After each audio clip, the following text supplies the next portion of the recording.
right, welcome everybody. Thank you for joining us for today's webinar.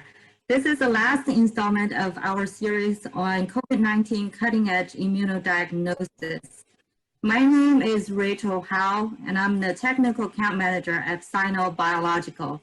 Sino Biological is an emerging leading provider in biological reagent and services. Just a few housekeeping items before we get started. Everyone here will be muted throughout this webinar, but if you have any questions during the presentation, please type them into the chat box in your control panel at the bottom of the screen. At the end of the webinar, I'll select questions from the chat box and ask the speakers today to answer these questions. In addition to that, I want to mention that this webinar today is being recorded.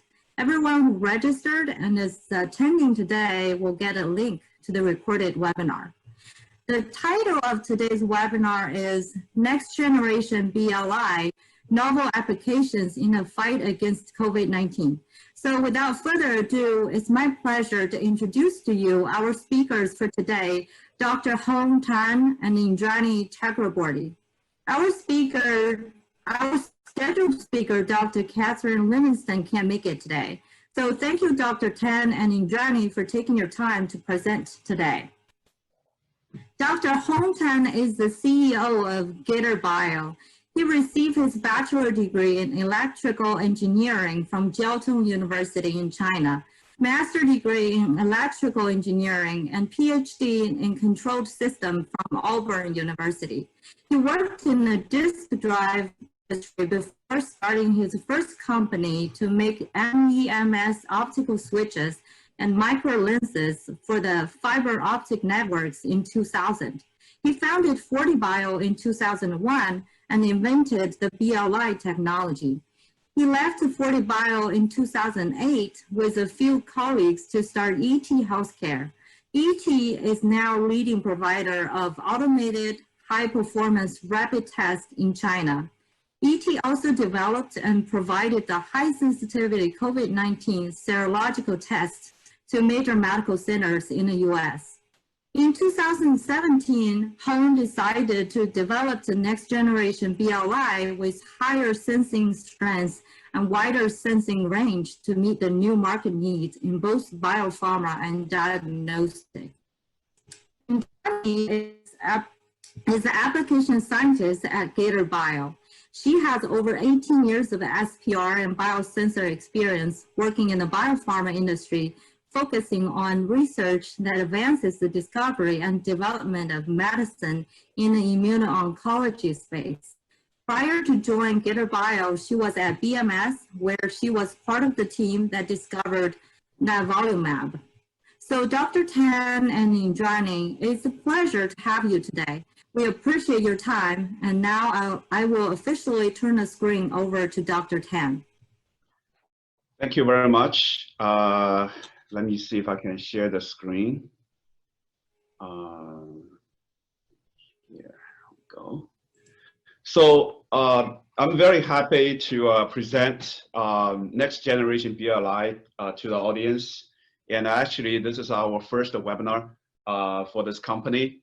And so we want to talk about the technology and also the applications for this technology in the fight against the COVID-19. So first, I want to express my appreciation to Sino Biological. And we have been working with Sino for a long time, long before COVID-19. They are one of our major partner and suppliers in other diagnostic fields. So thank you, Sino Bio, to give us this opportunity to share our amazing technology with the audience. And then, of course, I want to thank our Gator team, and they have been working very hard, and wonderful scientists, engineers, people work together. You know, we created this product in a very short time, and I think it's going to be very important to the biopharma and also diagnostic industries. So next, I want to talk about a BLI. What is a BLI? Well, BLI actually stands for Biolayer Interferometry. It is an optical detection technology based on thin film interference. So thin film interference is a very common phenomenon we see every day, actually. And so I want to give you a very brief history about the BLI technology.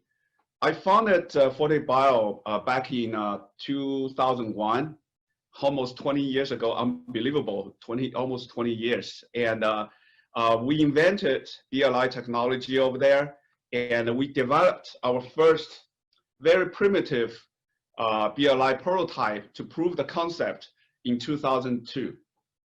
And then we commercialized the technology, launched Octet instruments in 2006. I call this a period, actually, it's a period for first generation BLI.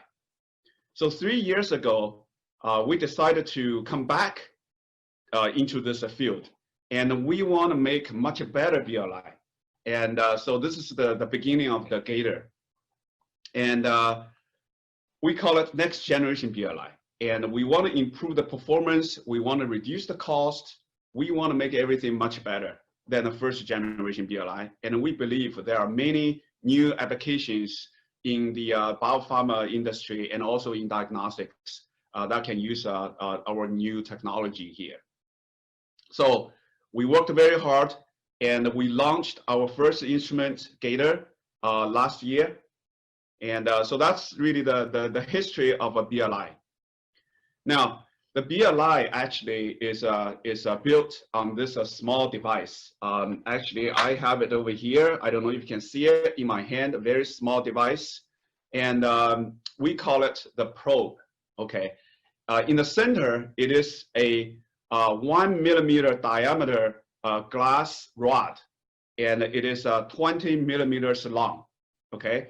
So we built everything on this. And at the very end, very tip end, we built our chemistry. Okay, so let me explain how this technology works. So started with a probe. It's a glass rod, can be different size, but the current model, we use 1 millimeter in diameter. And we coat an optical layer on one end of this probe. And then on the optical layer, we build our surface chemistry. So that is our biosensor, basically. It's a very simple, very straightforward. Actually, we make them in the millions every month. Well, so how it works. We shine a light, a white light, into the other end of the probe. And the photons would travel down the probe to the detection end. And then at the interface of the probe and the reflection beam, probe and the optical layer, one reflection beam would go back, would reflect back. And at the interface of the surface chemistry and the ambient, there's a second reflection goes back. So these two reflection beams will interfere and create an interference pattern, as I shown here. It is intensity of a light at a certain wavelength. Okay, so it's a wavelength function, and we measure the peak of this interference pattern. Okay, and the peak actually is our nanometer shift. Okay, we use that to measure the binding event of molecules. So we dip this probe into a well, and then we have molecules bound to the surface, and we measure the peak change, the lambda change, and the lambda change can be converted into the shift. So that is a binding curve, real-time binding curve. You can see that green curve. That is our real-time binding curve. And if we dip the probe into the second molecule, and if the second molecule binds to the first molecule, then we can see the binding curve again, right?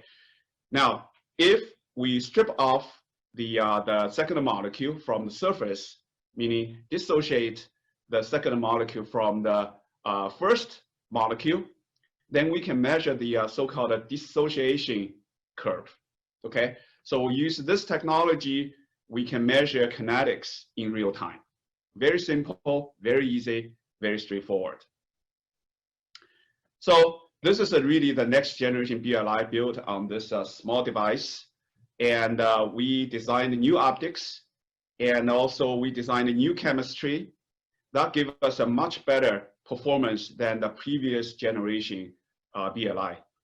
So we have 3 times the signal strength for detection. And that means we can measure small molecules reliably now using BLI technology. Okay, small molecules.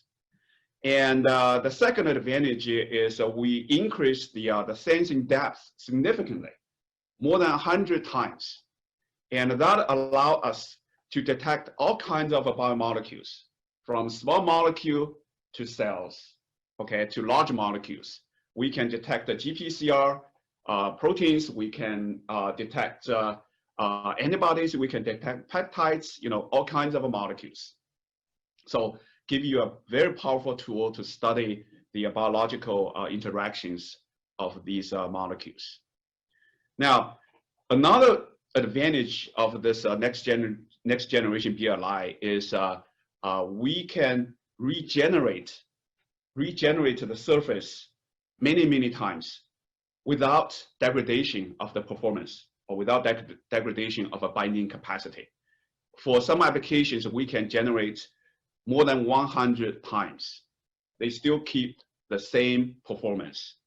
So this is a great tool that would save a lot of consumable cost for our customers, and also it is environmentally friendly that can reduce the consumption of consumables. So with this technology, we built our first Gator instrument, right? And this first Gator instrument uses 96 well plates, standard 96 well plates, and it has 8 channels. We can read 8 assays simultaneously in parallel. And it can read data at 10 Hertz, fast enough to measure small molecule reaction or fast on, fast off activities.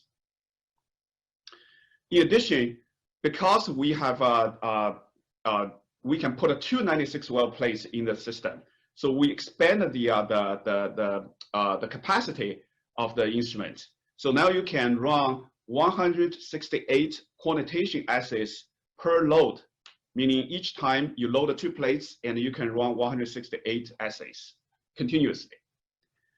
And the best thing about this technology is fluidics free, which means you don't have to, you don't need to worry about the pipes, tubings, valves, and everything is in microtidal wells, okay, 96 wells. And so it's very easy. The instrument is literally plug and play. And we have a customer, you know, during the COVID-19 time, and they just received the instrument and they installed the instrument themselves, and then plug in the power and they start to work. So it is a truly plug and play instrument. And also we developed very powerful and very intuitive software to work with the technology. And people can use that to set up the assay, to run the assay and analyze the results and report the results for both quantitation and kinetics assays. And we are currently improving our software, and we're working on the 21 CFR Part 11. At this point, it should be available in a couple months probably. And so we're gonna have many new features, new functions adding to the software. And we have a great software team, you know, and they've been listening to our customers, improving the software. And Gator Plus can use 384 well plate, and also 96 too, and 384. It has 4 times more assays in one run. Basically, you can extend the walkaway time. It's a 4x longer, 4 times longer. Okay, so you can set up an assay, walk away, and come back, get the results, and then write a report. Very easy, very simple. Another advantage of a Gator Plus is now you can do good size of up to a billion application in one plate. So typically it's a 16 by 16. We can do 16 by 16 epitope binding very easily in a single plate setup. And in addition to that, we know, the labs actually, they are air conditioned. So sometimes in the summertime, you have the cooling system turn on, the temperature will drop a few degrees. In the wintertime, your heater, will kick in and the temperature will raise a few degrees. And so we want to minimize the ambient environment impact on our measurement. So we increase the thermal shield on this machine. So we have a 3 times better thermal stability than the Gator, the first Gator, and our competitors. Okay, and also we add a lot more automation. We know people are very busy. We want to reduce the amount of labor for our customers, so we add more automation to this instrument. So it's a very powerful tool, and it will be available in a couple months, and we will launch the product in Q4. Okay, so this is our contact information, and we have a website. We're still working on our website, and it's all new because everything is happening so quickly right now. And we're building a website. We have a temporary website for everybody. You can get some information. But if you want more information, you can write an email to us. It's info@gatorbio.com, or you can LinkedIn us. It's Gator Bio. Okay. So thank you very much. This is my presentation for today, and I'm going to invite Indrani to come over here and give you a few very exciting examples using Gator in COVID-19 applications. Indrani. Yeah.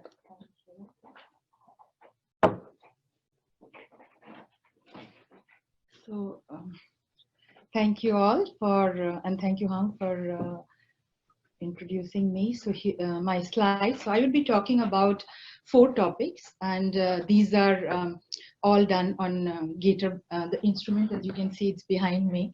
And the first one that I'll be talking about, going back, sorry, is antibody avidity neutralization assay for SARS-CoV-2. And I would like to thank my colleagues at UCSF for us to do this collaboration, and that's why we have such nice results. So in my next slide, I will show you the assay, assay setup here. So, for the COVID-19, what we did we pre-coated RBD on our probe tips, which you saw that Hung presented. It's here on the tip using our proprietary chemistry. And we have this ready to use RBD coated probes. So for this avidity maturation assay that we worked together with our colleagues, we set up this simple assay, and it's a serological assay with human serum, COVID positive patients. So it's a 3-step process. And as you can see here in your screen, the probes, first step is observing the immunocomplex formation. So you see the probes being dipped on the serum samples, and you could right away see the antibodies when the serum are COVID positive binding to the surface. So in real time, you see the immunocomplex formation. The next step is you look into the dissociation. So dissociation is done parallelly. So for a same sample, one dissociation is done in buffer, and the other dissociation is done in 3 molar urea. And the next step, or the third step of the assay, is observing another complex formation. And this is just an anti-human IgG coming in, and you can see that binding to the surface. So the readout for this assay is the difference between the buffer solution and the urea solution. Assuming, the avidity of the antibody produced by the patient would be stronger if you have almost no or low dissociation in presence of urea. So if you look at your screen to your right, you can see that the top panel represents a low avidity antibody. So when you do the same antibody dissociation in buffer and urea, and then you follow up with the anti-human IgG binding, you can see the complex forms like at different concentrations here. Whereas the lower panel, it's a high affinity avidity antibody, you can tell, because there is not much difference between the urea and the buffer formation. So the important part of this assay is also very easy to set up. You can see it real time. And another important aspect of the probes is that we tested this, that you could regenerate almost 10 plus times and reuse the probes over and over again, and it maintains the activity. Now, with this assay in our background, what we did was we tested almost 168 patient sample, COVID positive patient sample, both ICU and non-ICU. And for some of them, we are lucky enough to monitor them from the onset of the diagnosis to almost 90 days. And in the graph A, you can see if you plot the IgG avidity percentage and you compare that to the day of onset, almost all the patients that has been infected shows that they produce the antibody against the virus, right? And if you look at the graph B, then you can see that there were 13 patients that were followed from the disease diagnosis to almost 80 days. And for each of the patient, irrespective of the fact that whether they were in ICU or non-ICU, you see that the avidity, like the percentage of avidity went up over a period of time. And also we could observe the difference between the strength or avidity of the antibodies for the ICU and the non-ICU patient. Now this paper, and we have published as the title is mentioned here, so you can go online and check out the publication, and it has more data from this simple assay setup that we were able to do on so many patient samples. Now moving on to the next part of the same study. So what we thought is, now we have this assay setup, which is as simple as you can do it within half an hour and test patient sample. Could we also try to understand the neutralizing power of all these antibodies and see what we can infer for them? And normally when you have in clinic, the neutralizing assays are all endpoint assays mostly.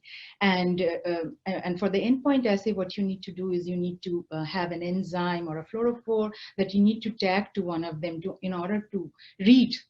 But in this assay, you don't need to have any kind of tag. So that's one advantage, right? And compared to an endpoint assay is when you have the assay that you are running and seeing in real time on your screen. If something happens that you don't like the way you set up the experiment, you can always go back and change the way you set up the experiment. So there is room for you when you're developing to make a lot of errors, right? So here, as you can see, that the RBD coated probe, this is again ready to use. You put in the serum samples and you see the antibody binding, and the next step you come in with ACE2, and you can see the ACE2 either it binds or it does not bind. Now here to your this side, you have an example of two antibodies, which is in red and blue, and you can see the differences between ACE2 blocking and non-blocking, which is so clear, right? And also one important information that you can draw from this kind of study is you can actually look at the binding affinity of the on rate of different antibodies in serum samples, and also understand the differences of functional affinity of these antibodies against the antigen. So these are all additional information that you get during this simple assay setup. Now with this assay setup, we were able to test almost so far 100 plus samples, and we have a lot of good data that we have summarized, and we are getting ready to publish another paper, and it's not ready yet, so I'm not able to share a lot more data. So these are assay that you can simply set up in your case. If somebody you're interested in understanding the serum samples and how to understand the binding of the antibody, you can use the Gator and the probe. And not only you use the pre-coated RBD probes, but you have a lot of other available part of the antigens, and we have probes that can bind to any tags, or you can even capture the antibody first on the probe and coming with antigen in order to screen or understand your antibody binding. You can try to get the neutralization data. Now, for the next part of my talk, I would like to focus on high affinity antibody selection. And this I will use an example of the N protein. And just to give you a brief background that why we were interested in doing this assay. First of all, obviously, I wanted to show the capability of the Gator system and its probes and its application, that you can use it in your lab on a day-to-day basis just to do high volume affinity screening of antibody, finding out lead panels, doing epitope binning. So that's a whole lot of information, irrespective of whether you are doing for SARS-CoV-2 or any project, because we know that the BLI has been so well integrated for antibody development work. Now, for this colleague of ours, what we were working on is we were trying to help them find the highest, the tightest binder for their N protein antigen, and we wanted to find the binders also, the highest tight binder in different epitopes, because they are interested in developing a IVD assay for the antigen detection, right? So they send me 19 different antibodies, and these are rabbit monoclonal antibodies, and they send me N protein of the SARS-CoV-2, and which has a his tag. So we have this pre-coated, like pre-made, ready-to-use probes that comes with different tags. So this is anti-his probes we have, so that I used in order to load the N protein. And then very simple method to set up your experiments in a 96 well plate, and then you come in with different concentrations of your antibodies, and you load the antigen first in this assay, and then you load your antibody to see the association and dissociation in real time. You regenerate, and you can reuse your probes over again if you wish to. And this is how I obtained so many kinetics or data. And as you can see, for the first panel, here is an antibody which the off rate, it's almost non-existent. It's a very tight binder. And if you focus your attention to this side, you can see that there is an antibody where it is showing off rate. Now, these were antibodies where our collaborator, they already chose the top binder from ELISA and sent it to us, and they wanted to further deep dive and in order to find even better binders. So that's why we don't have any antibodies that has just very bad off rate to begin with. Now, for our software, which is so easy to use, click and just intuitive enough for you to analyze in a very short amount of time your data. So I just use their software, and it crunches out data giving you the K on, K off, and the KD. And depends on what you are looking for. Like, you can use this panel, like in my instance, as I mentioned, I wanted to rank them based on the off rate, right? So I have here on the top this map, which is shows the lowest dissociation, slowest dissociation, and followed by the rest. So I have the panel that they are interested in this short amount of study. And also another thing that I want to point your attention to is if you look at this off rate, and you can realize that in our instrument, the sensitivity is so good that we are able to distinguish between the good, better, and best, because here he's sending me already that he has a cutoff from his previous assay that he does, ELISA in this case. And yet he thinks that they are all pretty similar, but then we are able to find out that no, among them, there is one that's really good, and then this one is second, this one is third. So helps in selecting your highest affinity bond antibody. And so when you have your program, like you are running, you're fishing out your leads, right? So this probably at a very preliminary time where you're just starting off with your program, if you're able to find this kind of information, this saves so much amount of your valuable time and effort, because now you have the selective panel. You don't have to have a wide antibody and set up so many assays. You already have narrowed down at the very beginning of your experiment. Now I want to move to the next topic, which is epitope binning. Now, I'm sure a lot of you today are very familiar with epitope binning and BLI. BLI, I have myself been a user, and I've been using it from, I think, 2009.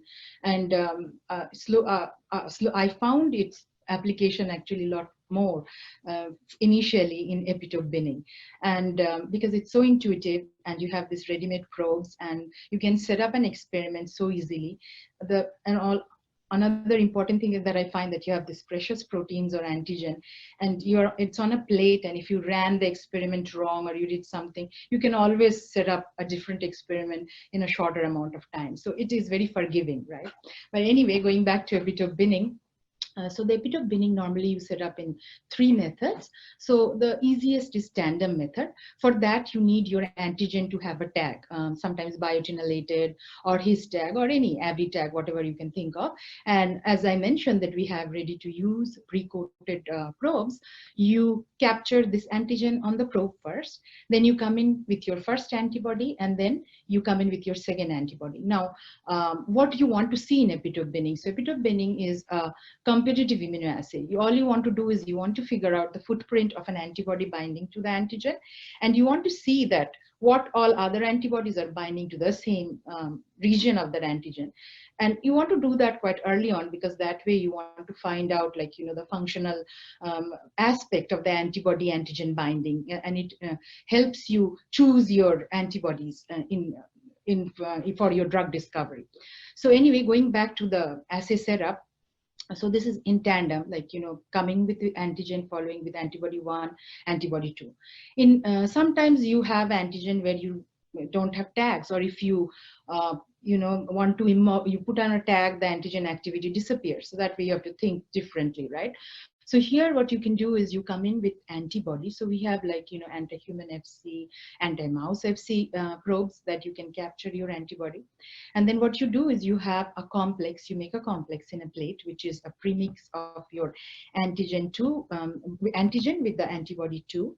And you see whether now the antibody 1 is binding to that complex or not. And then you have a blank as a control where just the antigen is binding to make sure that what is the binding signal. So you can figure out that way the epitope binning for the premix assay. And for the sandwich assay, again, it's simple. You have antibody 1. You capture on the probe, come in with your antigen, follow up with your antibody 2. Now, depends what method you want to choose is obviously how your antigen is behaving, how your antibodies behave in the experiment, and what type of tag you have, what you want to achieve. Now, here I will show an example. Let's go to the next slide here. So it's a very simple experiment I chose here to show in tandem. And here I'm capturing the N protein, which is his tag, and then I come in with antibody 1, and then I follow up with antibody 2. Now, if you look at the binding signal here, so here is the N protein capture first, and on 2 probes I'm showing you here.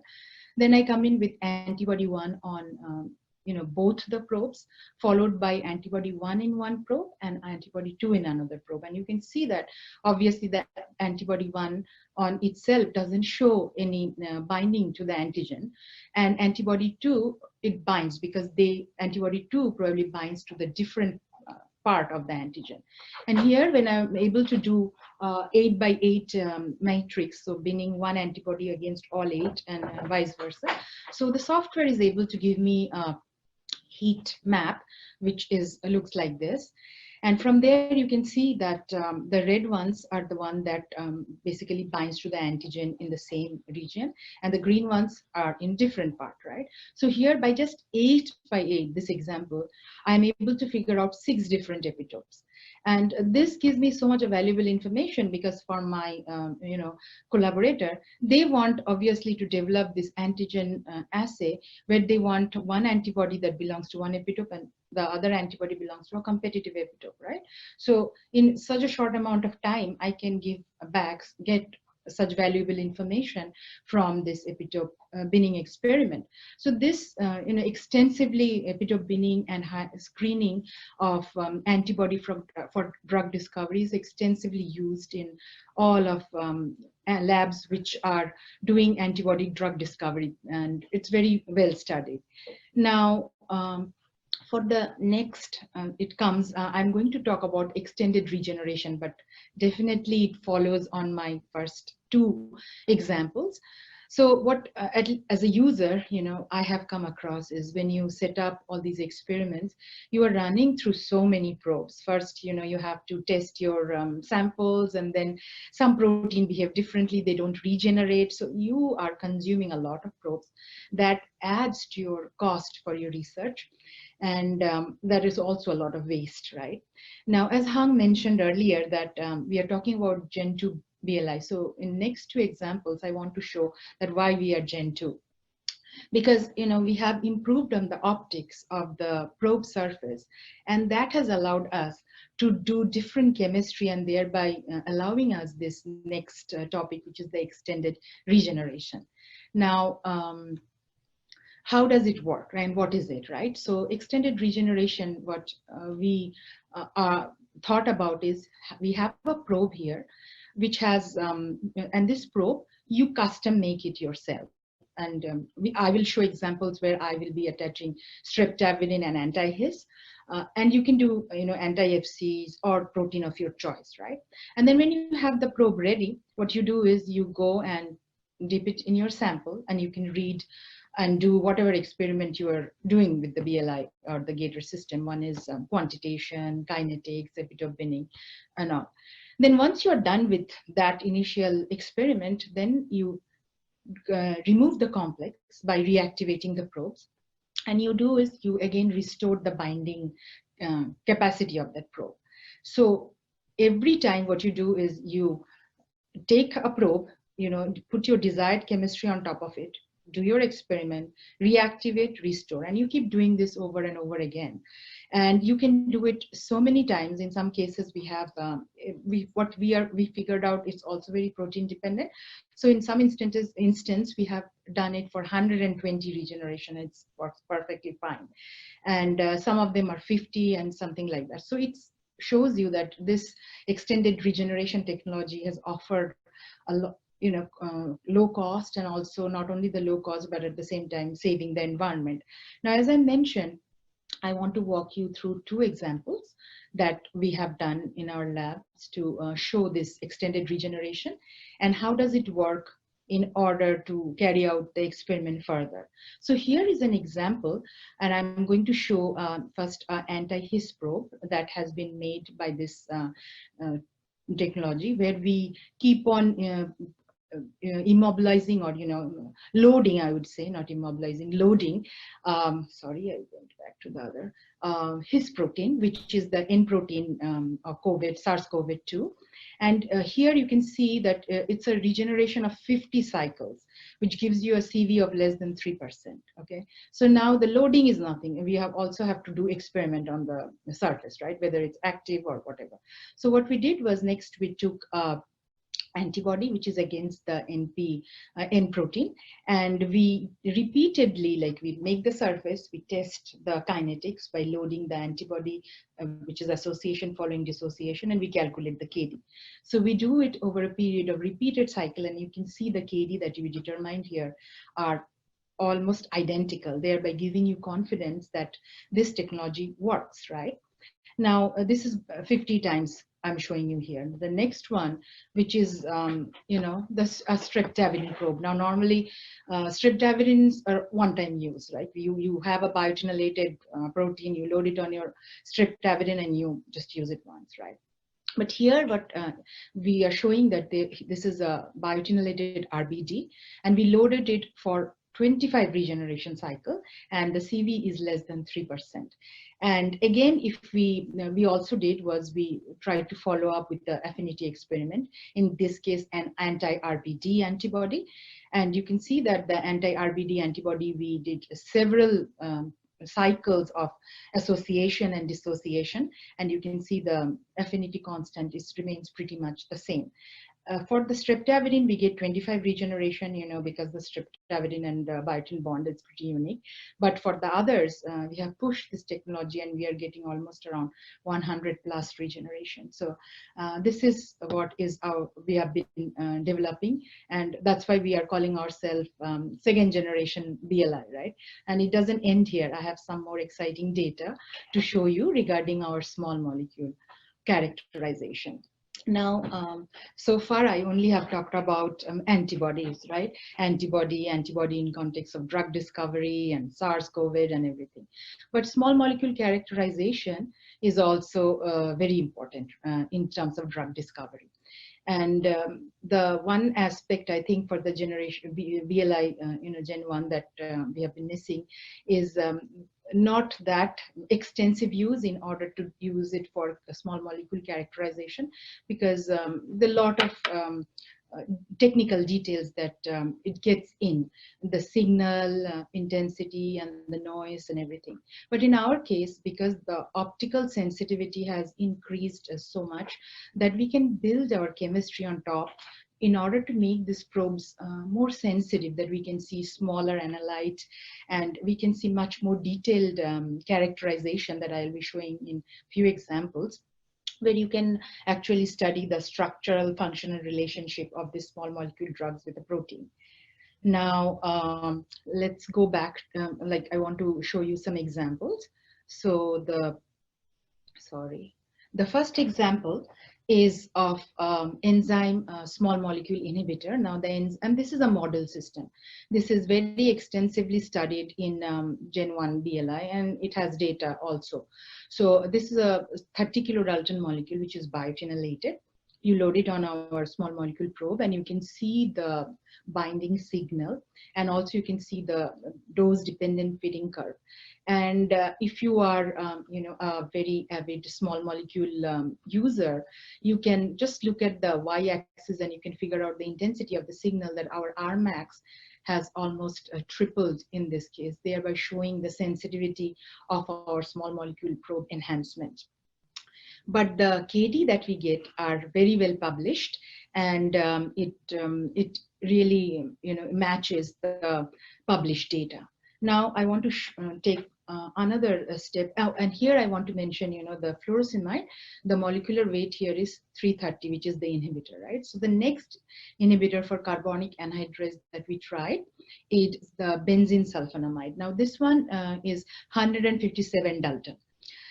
So if you look at the signal, here is again the dose dependent curve, and you see the KD. Again, this has also been studied by the Gen 1 BLI, and our signals are higher, our max is higher, but we are able to reproduce, and the KD is same as the published data. Now, the next example that I want to talk about is, this is something that we were not able to reproduce in the first generation BLI. So this is estradiol analog study against an estradiol antibody. The analogs are almost around 270 Dalton. Now, so what we are doing is we are loading the antibody on the probe here. Now the antibody molecular weight is around 150, 160, right? The previous example, the carbonic anhydrase enzyme, molecular weight 30.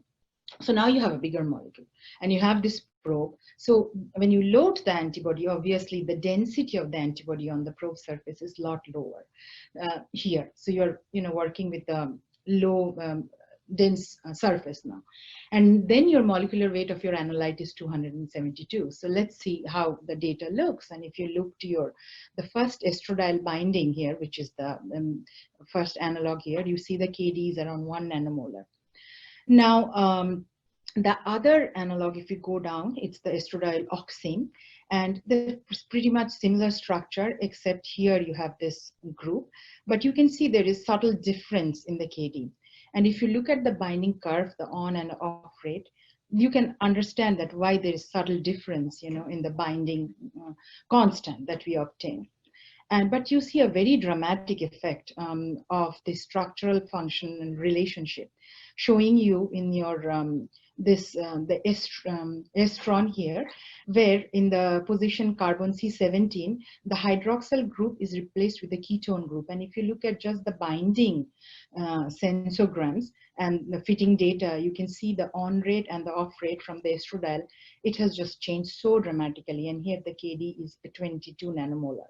And even if you look at the sensogram, you can understand that it's like a fast off and a fast on molecule, right? So, and then if you go one more down here to the estriol, here you have replaced the so in place C16 and C17, then now you have 2 hydroxyl groups. So very subtle change, but you can see in the KD and also in the on and the off rate that what the KD value means, like it's 12 nanomolar. So this gives you an idea that, you know, we have worked to make this BLI more sensitive towards the further detail and small interactions, so that we can start to analyze small molecules without having to have signals that we cannot see, and sometimes for a lot of the analytes, and not find out that much of a difference. Because if you are able to use BLI for small molecule, I think that personally that this is going to really be a new space. The reason being, you know, as Hung mentioned, that BLI, we don't have any fluidics, right? So when you are working with small molecules, you're dealing with a lot of organic solvents, and the fluidics-based system, they tend to clog very easily, right? So you have a lot of maintenance going on. And but here, it's so simple to set up the experiment without having that issue of regular maintenance and trying to think about your instrument downtime and things like that. And at the same time, you're able to get such valuable data. Definitely adds to your you know, understanding of drug discovery process. And next, I would like to talk about, this is my last example of RBD hexapeptide binding to ACE2. So this was done actually around 2012, you know. So this peptide is ACE2 blocker, they found out during that time. And so some of this, they have started working on this structural background in order to have improved binding constant for the COVID-19. So here we are showing the data, the dose-dependent curve for this RBD hexapeptide binding to ACE2. And we are, this molecular weight is 905. So this is a peptide, so we can see the binding as well. And we are actually working here with other peptides as well, in order to see whether there is improvement in the binding constant, whether, you know, change certain structure on the peptide or the length of the peptide, or you add other amino acid groups to it. So I want to summarize by saying that, you know, I definitely can tell you that the Gator system and the probes we can use from the clinic and to all the way to research and in you know, antibody as well as small molecules. And definitely because of our enhanced optical sensitivity, which helped us build more robust chemistry on top of our probes, we are allowing, this allows us to give you so many different types of application in terms of extended regeneration, small molecule characterization. And that's all, and I would like to thank you. And this is our information. All right, thank you very much, Dr. Tan and Indrani. That was a wonderful seminar. We appreciate you take the time to present your exciting technology and your results. I want to remind the audience, please make sure to type your questions into the chat box in your control panel, and I'll do my best to get them answered by our speakers. So let's see, it looks like we have quite a number of questions here. I'll go ahead and jump right into the questions. First, I want to start with a question from GlycoSelect. And the question is, do you have any data on using glycan-specific sensors such as lectins on Gator? No, not yet. Not yet. Yeah. We think we should be able to do it, but we have not been able to do it yet. Yeah. Also, I would like to build on that, you know, because we are developing, so we are not scientists, but we haven't had a collaborator who is interested, I would rather say. Yeah. So we in order to do that, we probably need to find the right applications and also work with right companies, partners to develop that. Gotcha. Thank you. So next question, how long and complicated is the material preparation for scanning? Scanning. Scanning of What scanning of? Screening. Screening. Is that screening? The question is scanning. Maybe it's a Yeah, sample. but assay actually it's a quite easy to set up. Basically we have a machine over here. Yeah. So this is a plate we use. You can see it's a 96 well plate. The new Gator Plus is gonna we can use a 384 well plate, right? And then we have another plate. Basically, you can put a sensors in it. You can put a sensors in it, and then put in a machine, and everything will be automated. So software is very simple, very straightforward. It's an intuitive user interface. Yeah. So I don't know if we answer the question, and depends on how many samples you have, right? So if you have, say, somebody who has already pre-loaded your plate with a 96, you come here and you set up this plate, and on this plate you just have the probe, and you need some solution like to wash buffers, pipette, and then sometimes we have inbuilt like template, but if you have your own template, your own method, it probably takes you around 5 minutes to set up an experiment and walk away. Gotcha. Thank you. And next one, this is Miss Dr. Tan said no fluid, but how do you generate the probe? What washes out the patient's test from one patient's test from another? Okay, yeah. So what it does is, I think I should show it here. So the instrument, it has arms, right? Like how Hong showed you, that it comes and it has a picker. So it will pick up the probe. So the probe now is going to a plate which has all your solutions. So the probe is moving. So here you will put your probe first, you dip it in the solution. So this is your wash, and we have like, it rotates at RPM of 1000. So it shakes, and whatever is on the probe tip, it washes off. So we have one wash solution. Then you take it to the next one. You want to load, right? The samples, the serum samples. So here all the patient samples, you just dip those probes. Now the serum samples has RBD positive antibodies, right? And the probe is coated already, pre-coated. So it's stuck there by chemistry. Now you come in, and then the antibody is specifically binding to the antigen, and in real time you're monitoring the complex formation. Now you move on to another well where there is only buffer. So this time when you dip the probe, then the complex, which is loosely bound, it falls off. And what you are studying is you are looking at that interference pattern, and you're reading that dissociation. So you see in real time, like going up and down, if that explains. Yeah, thank you very much. The next question, what is time delay? What is the time delay to detect antibody from patients who's exposed to COVID-19? Time delay. Well, actually, in the real clinical setting, I think it's really the workflow of the hospital, right? They collect the sample, and then they need to send to the lab or send to the instrument, and then you do the test. So really, this is the workflow of the hospital, right? Their logistics. And in terms of the assay over here, I think typically the quantitation assay would take 2 minutes to finish, right? And so 2 minutes you can get the results, right? So the assay itself is quite straightforward. Yeah, very straightforward and very simple. But yeah. It's really the hospital workflow that's the key. Yep, thank you very much.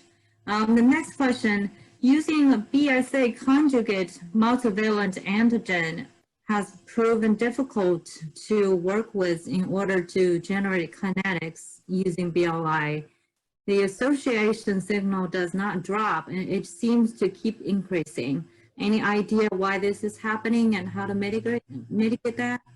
I think what's happening is your BSA signal is rising because you have non-specific binding going on there, right?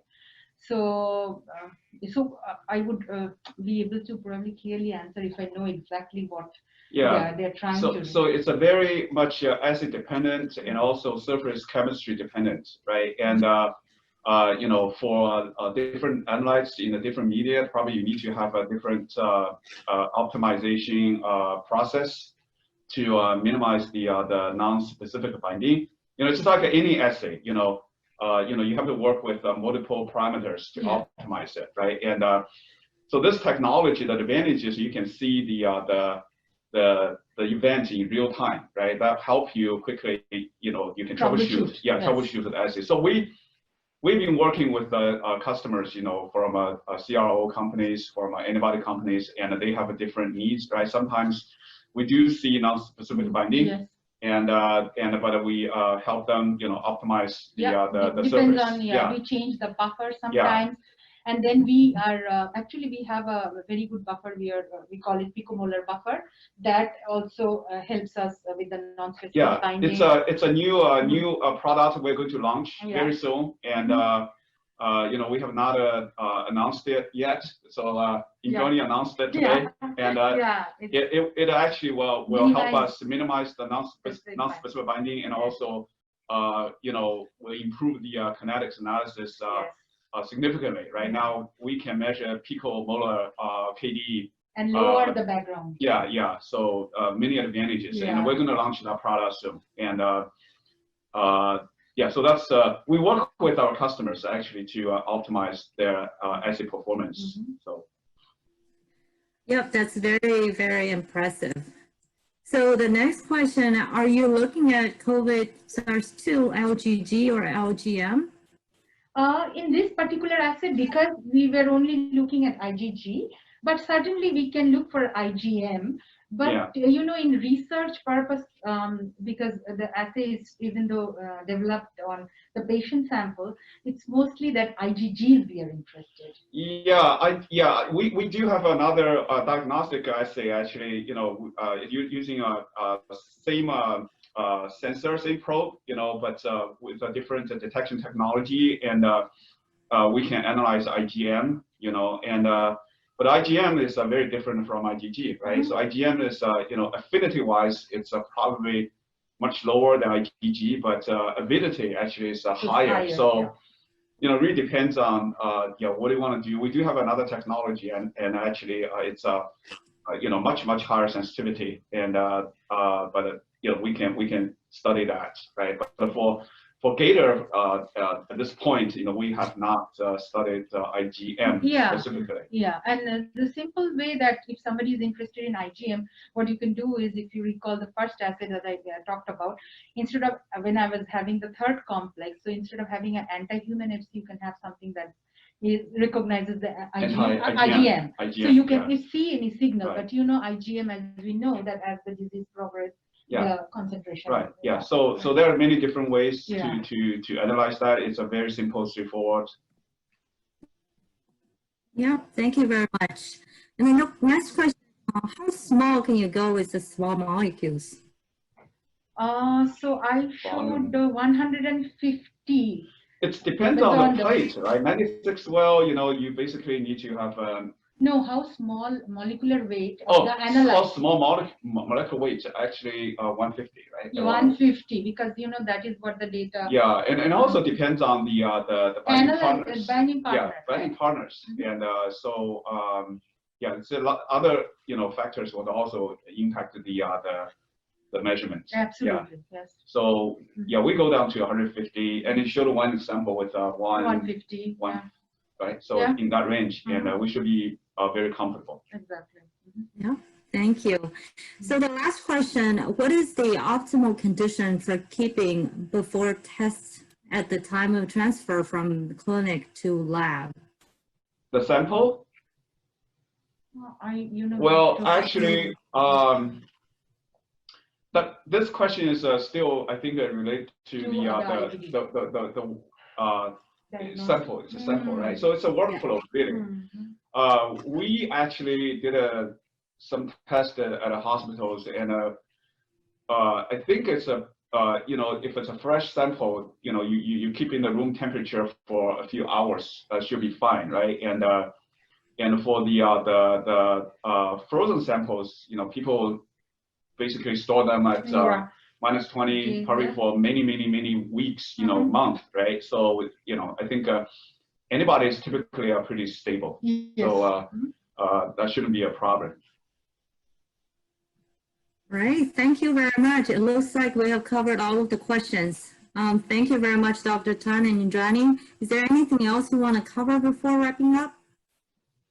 Well, I really appreciate you guys, and, I think, we can work together more in the future. And Gator team actually, with a very strong, technical background, right? And we really want to work with our customers, and we want to form partners and to elevate this technology to the next level. And I think, a lot of researchers, scientists could benefit from it. And we want to make it, available to everyone, to students, to professors, scientists, biotech companies, etc. Yeah, thank you so much. I really appreciate it. Thank you both for the excellent seminar. We really appreciate it. It's a wonderful technology you have developed. I also want to thank all the attendees. Remember, you'll get a link for this recording. And finally, I want to thank my colleague, Jen Liu, who coordinated and executed a series of webinar as our marketing sales manager today. Thank you, Jen. And with that, I will close the meeting today. Thanks again for joining us, everyone. Bye. Thank Thank you. Bye.